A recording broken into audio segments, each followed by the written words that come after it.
सलाम साथियों, तस्वर करें एक ऐसी शाम का जब दरिया दजला के किनारे परिंदे खामोश बैठे थे। जहाँ कभी इल्म, तहजीब और खिलाफत का मरकज था, आज वहाँ सिर्फ राख उड़ रही थी।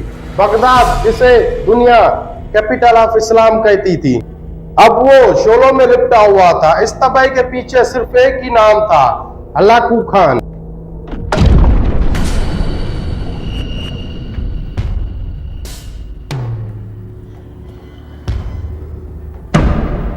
वो मंगोल जिसने न सिर्फ सल्तनतें रोन डाली बल्कि इंसानी जमीर को झंझोड़ कर रख दिया।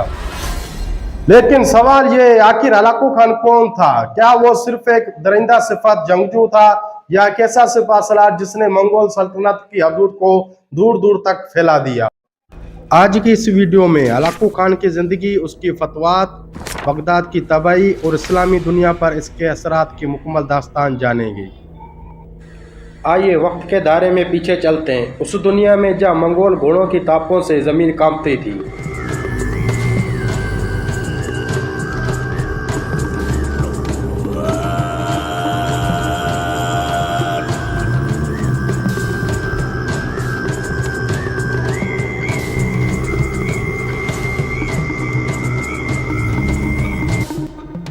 हलाकू खान साल 1217 में पैदा हुआ। वो मंगोल सल्तनत के बानी है, चंगेज खान का पोता और तोली खान का बेटा था। यानी वो न सिर्फ खून के लिहाज से मंगोल शाही खानदान से था, बल्कि उसे जंग व फतवात का हुनर बचपन से ही वर्षे में मिला था।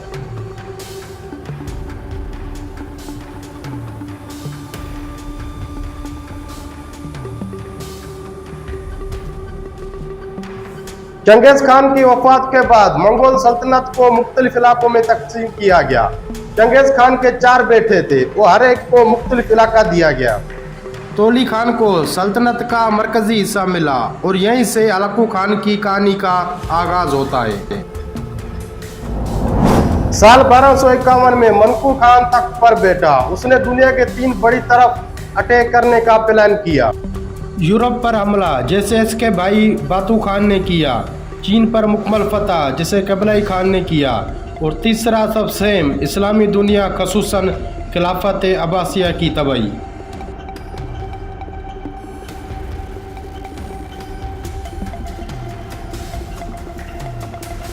यह काम मनकुल खान ने अपने भाई हलाकू खान के सुपर्द किया। मनकुल खान ने एक अजीम फौज हलाकू खान को दी और हुक्म दिया कि जहाँ कहीं भी तुम्हें मज़ामत मिले उसे कुचल दो, जो इताअत करे उसे बख्श दो, लेकिन जो सर उठाए उसका नामो निशान मिटा दो। यही हलाकू खान का मिशन था और उसने इस मिशन को पूरा करके दुनिया की तारीख का धारा ही बदल दिया।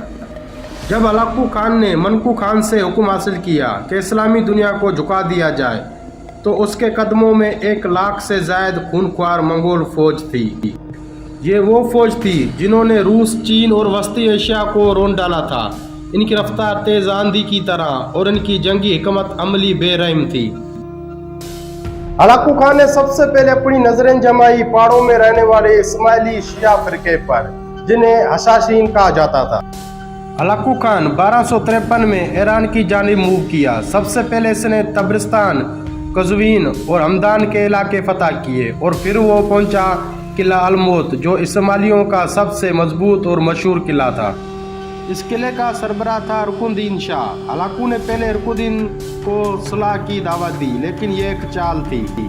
जब रुकुनुद्दीन ने हथियार डाल दिए, हलाकू ने इसके बहुत से किले तबाह कर दिए और सैकड़ों इस्माइली जंगजुओं को कत्ल करवा दिया।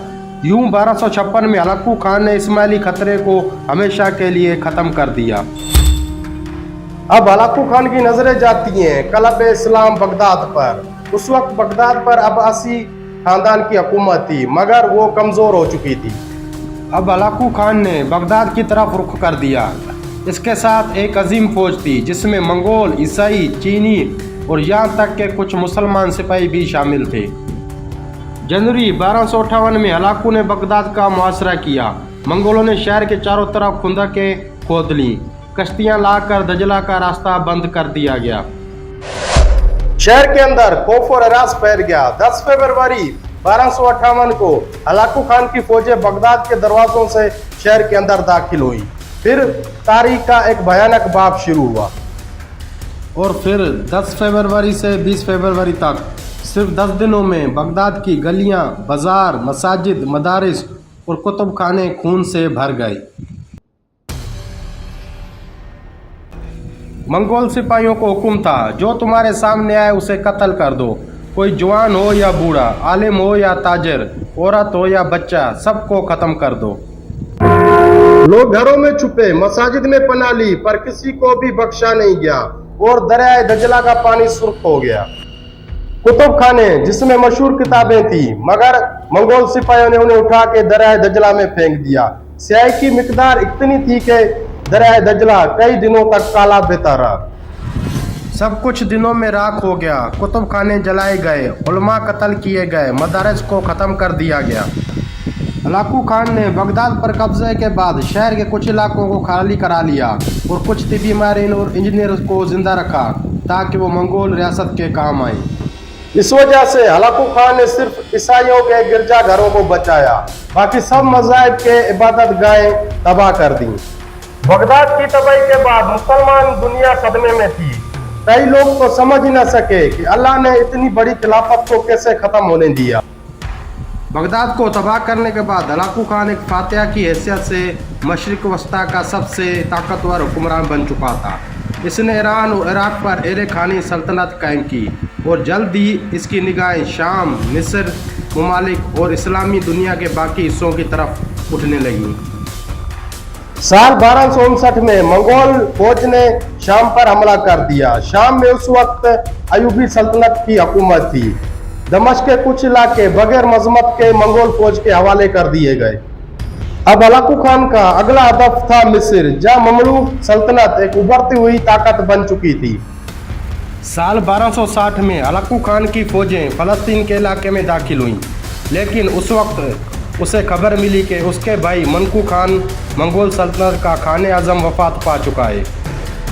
ये एक बहुत ही अहम मौका था। मंकू खान की वफात के बाद हलाकू खान को मंगोल सल्तनत में सियासी मामला तय करने के लिए वापस जाना पड़ा। इसने शाम में अपनी फौज का एक बहुत बड़ा हिस्सा छोड़ दिया, जिसकी क़यादत उसके जनरल कतबुगा के हाथ में थी। इसी दौरान मिस्र में ममलूक सिपहसालार सुल्तान अल-ज़ाहिर बीरस और सुल्तान सैफुद्दीन कतर ने मुत्तहिद होकर मंगोलों के खिलाफ एक फैसलाकुन जंग की तैयारी की। 1260 में एन जालूत के मकाम पर दोनों अफवाज आमने सामने हुई। ये तारीख की पहली बड़ी जंग थी जिसमें मंगोल फौज को बड़ी शिकस्त हुई। कतुबगा मारा गया और मंगोलों की पेशकदमी रोक दी गई। जब हलाकू खान को मंगोलों की शिकस्त की खबर मिली तो वो बहुत ही गुस्सा और आग बगुला हो गया। उसने शाम में आकर बदला लेने की कोशिश की, मगर ममलूक सल्तनत बहुत ही ताकतवर बन चुकी थी। 1265 में हलाकू खान शदीद बीमार हो गए। कई इलाज किए गए मगर कोई फर्क न पड़ा और उसी दौरान वो वफात पा गए। कुछ तारीखदान कहते हैं कि हलाकू खान की मौत फालिज से और कुछ कहते हैं कि हार्ट अटैक से हुई। आज बगदाद दोबारा आबाद हो चुका है, लेकिन वो जख्म जो 1258 में हलाकू खान ने दिए वो आज भी तारीख के पन्नों में ताज़ा है।